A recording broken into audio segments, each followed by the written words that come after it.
Should I continue? No. Should I continue?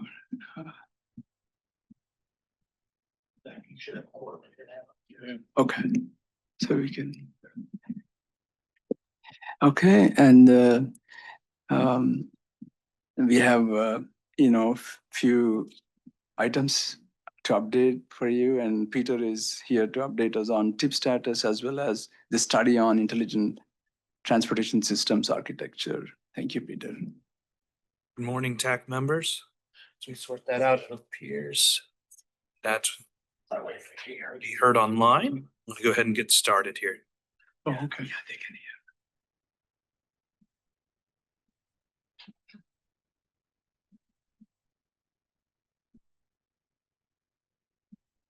hear. Okay.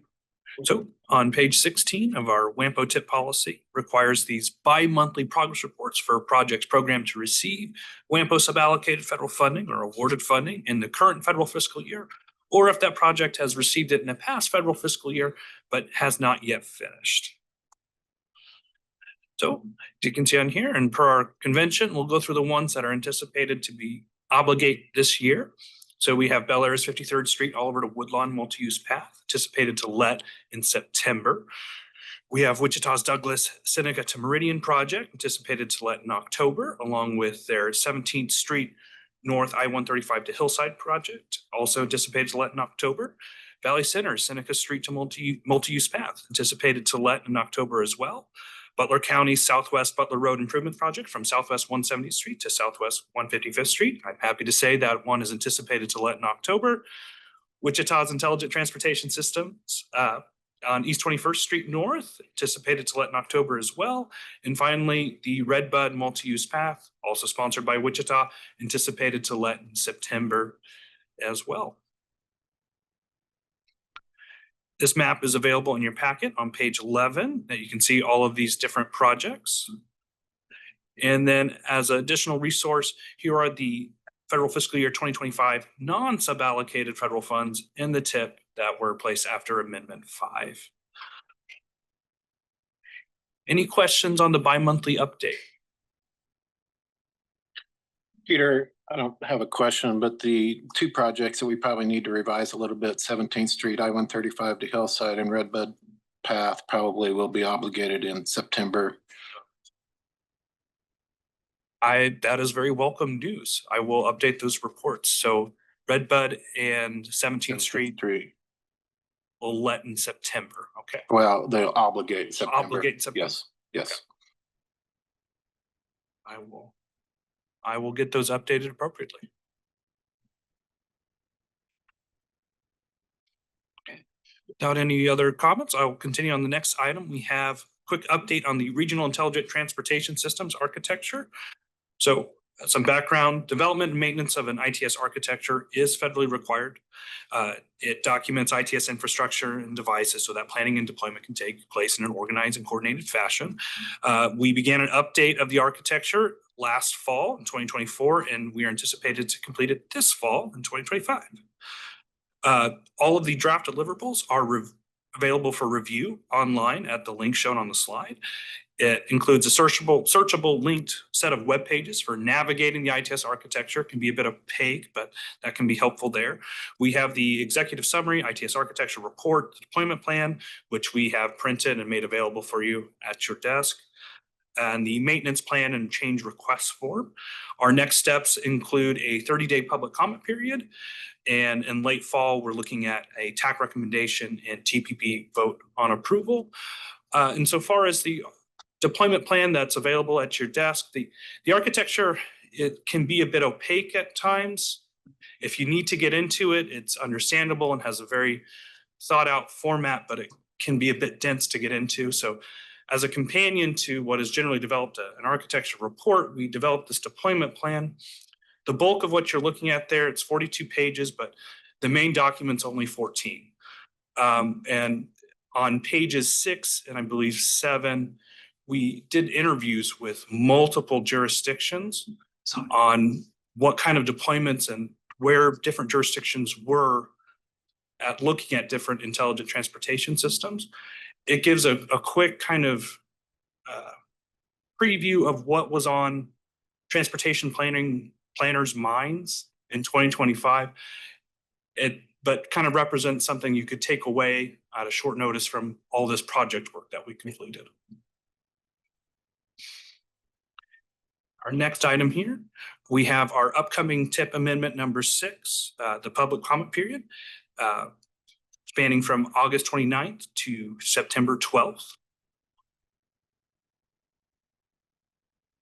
And then finally, a quick update on the Regional Active Transportation Plan, the consultant selection update. A consultant has been selected, and we are currently developing a contract. Hopefully, we'll have something for a TPP to consent on later this fall. Thank you, Peter. I appreciate it. That brings us to our bicycle and pedestrian count. Kim is helping us with bicycle and pedestrian and a couple more updates, safe roads to school as well. Thank you, Good Kim. morning. Kim Negrete, Multimodal Transportation Safety Planner. We are nearing the time of the annual bicycle and pedestrian count. Thank you to all of you who have been helping promote it in your communities. Volunteers are signing up, and it's always exciting to see that those signups come through. So every year we conduct this count at across 35 to 40-ish locations across the region. The dates again are September 10th, 11th, and 13th. We will have daytime and evening counts on those weekdays, and then one on Saturday. So I will be reaching out to the communities that still have openings and asking them to help promote it, but we're looking pretty good. So excited to get this bicycle and pedestrian count data again and see where people are out riding and walking in our city, so region.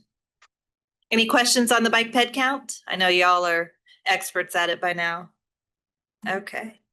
Safe routes to schools. Very excited about this project. As you know, we are up to 54 schools participating. We have several more that are interested in working to see if they can fit it in with this school year. So we're excited about that. Thank you to all of your help in recruiting the public and private schools that we have participating. It's a really good selection of schools. You can find the list of schools and the interactive map on our website at wampo.org/SRTS. Right now, we're in some data collection phase as we've been sharing the last couple of meetings. So we have the parent caregiver survey that is live through September. We have the student travel tallies that will be collected in the classrooms in September 9th, 10th, and 11th. Those will be collected to track how the kiddos are actually getting to and from school. Then we will have the walk audit, which is where we'll really be asking for your participation and expertise.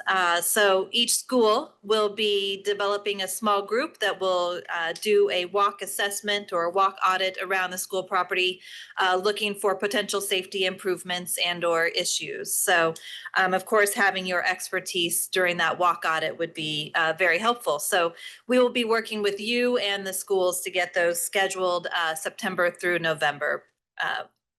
And then, of course, we will be at your fall festivals. So I know many of the communities have fall festivals going on, and we want to be out there to promote safe routes to schools and engage parents and caregivers and families to see what they are wanting to achieve with this effort. So this is kind of a snapshot of kind of our fall schedule.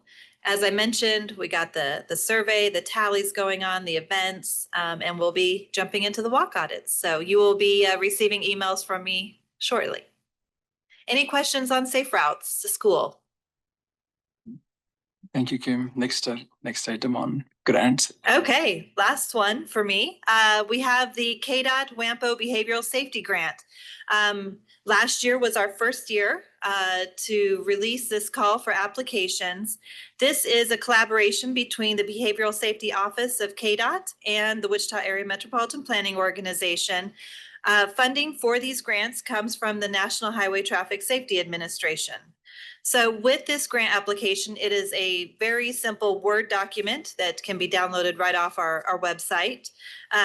All grants must focus on improving road user behavior. behavior. So these are not looking at the construction projects, but more of the behavior side of things. KDOT will be the one to administer these grants. And we're excited. They were so excited about the project last year that they have doubled the funding available. So there will be 100,000 available. And they're seeking applications between $1,000 and $30,000 approximately. So applications are due September 12th. Please let me know if you have any questions or ideas that you would like to kind of discuss. Be happy to help you with those. Any questions on the behavioral safety grants? Do you have an example of some of the projects from last year? Yeah, so for example, Bike Walk Wichita was selected last year. They're working on a safety campaign for motorists, cyclists, all road users. Also, some of the jurisdictions I noticed were interested in putting out, for example, speed signs with maybe a safety message, maybe around a school or maybe around a hot spot or area. You can also use it for some safety equipment as well. So the details are right there in the Word document. So it should be pretty easy. One quick question, Kim. Can a staff, dedicated staff from a jurisdiction, those salaries and efforts can be, some way part of the grant or no? It can be part of the budget in there. So, and just let us know if you have any questions about how to work that or frame that. We'll be definitely willing to help you. So looking forward to seeing some innovative ideas and how we really look at this part of the safety component. So Thank you, Kim. Appreciate it. We have Marky with regional connections and MTP public engagement. Thank you. Good morning. Marky Jonas, Community Planner here at WAMPO. Just wanted to remind you about our Regional Connections presentation series that we're doing, where we're inviting our partner jurisdictions and other community members to come and present on topics of regional importance to our transportation policy body. So the goals of this are to really facilitate our information exchange and also our collaboration between jurisdictions, that we really have a good planning process throughout the region. These presentations of roughly 15 minutes focused on growth patterns, transportation improvements, regional ties, or really anything else of regional significance are scheduled at our transportation policy body meetings, which are on the second Tuesday of every month at 3 p.m. Here's a table of ones that we have scheduled so far. And we are continuing to reach out and schedule presentations. Please let me know if you're interested in presenting. We would love to find a time. These will continue into 2026, so this table will be coming back in every meeting. And then after all of these presentations, we will compile a report that really shares some summaries of what was highlighted in the presentations, as well as related data and trends. And then we also just wanted to follow up about Metropolitan Transportation Plan 2050, or MTP 2050. As a reminder, this is our long-range plan, and this was divided into 5 rounds of public engagement, with the purpose of the 5th round being to present the approved plan to the public. The Transportation Policy Body approved Amendment 1 to MTP 2050 at their meeting on August 12th. So we are now officially launching this 5th engagement initiative. So we are available for any engagement that anyone may like. These engagement activities may include presentations at public meetings, attending community pop-ups, as well as social media and website advertisements. The goal of this is really to keep the plan at the forefront of planning and make sure that we have ongoing use of this plan. So please let us know if you would like to request WAMPO to ever present about MTP 2050 or attend an event, or really if there's anything we can do to maintain the visibility of this plan. Thank you. Thank you, Mr. Chair. Thank you. Yep. All right. Public comment. Anybody would like to address the board? If not, we'll move on to action items, project evaluation. Pete?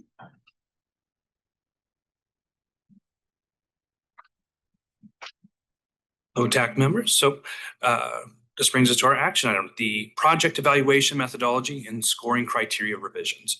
So on October 12th, 2021, TPP approved the project evaluation methodology and scoring criteria. And so some background. So after the call for projects for a new MTP or transportation improvement program, staff and or consultants score submitted projects according to these criteria to aid the project selection committee when making recommendations. On April 24, 2025, U.S. Secretary of Transportation addressed a letter to all recipients of U.S. Department of Transportation funding, including MPOs such as WAMPO. And this letter, as clarified by WAMPO's state and federal planning partners, created new guidance on contents of MPOs planning documents and what factors may be considered and when making funding decisions. In response to that, WAMPO staff have drafted project scoring criteria revisions in response to that guidance. Quick summary, we adjusted some of the language to better align with the updated federal guidance. We also, since we opened this up, adjusted some of the language. So forecast 2040 average daily traffic volume, we updated that to forecast average daily traffic volume in the MTP horizon year to allow some more flexibility. Made some small edits to correct the grammar, improve word choice, formatting, and enhance clarity, and some adjustments to correct a few minor inaccuracies. Our next steps, well, we have today our TAC recommendation and then TPP consideration on September 9th. Before I read the action options, any questions on this item? Go ahead. Okay, our action options are as follows. We can recommend the TPP approve the proposed revised project evaluation methodology and scoring criteria as presented, not approve, or approve with specific changes. Staff recommendation is recommend the TPP approve the proposed revised project evaluation methodology and scoring criteria as presented. Questions? Entertain a motion to approve. I'll make a motion to approve the changes as presented. I'll second it. A motion and a second to approve as presented. All those in favor say aye. Aye. Opposed, motion carries. Thank you. Let's see. And then moving on. Discussion, employment sector, transportation. Finishing out and rounding out the regional economic sector reports. We did our first one of these in late 2023. This will be the 7th one. And the last one, transportation and logistics. So these are you can see here, they're the 7 identified economic sectors that are defined by the Greater Wichita Partnership and their regional growth plan. So the transportation and logistics sector, as defined by the Greater Wichita Partnership, includes core transportation sectors like rail, trucking, and freight support, as well as logistics industries like warehousing, petroleum and chemical distribution, and logistics and consulting services. So we're going to try to identify who are the key players, where is the industry as a whole right now, and what key factors will affect the future of the industry. So looking at the source from Data Axle, it's from 2022. There's approximately 900 different establishments or addresses supporting approximately 12,100 regional jobs that are in this sector. The top 5 largest transportation logistics established by location include Berry Co. up on the northern part of Wichita. They do a lot of different manufacturing equipment logistics. First Student, busing students. You've probably seen them on the side of different things. Hyperpet. Initially, when I saw this, I thought, oh, PET, polyethylene terephthalate, I think that's what it is. But it is actually referring to the animal, Hyperpet. It is a company that sells all sorts of different pet toys and things, but they have a lot of warehousing logistics and a centralized hub here in Wichita.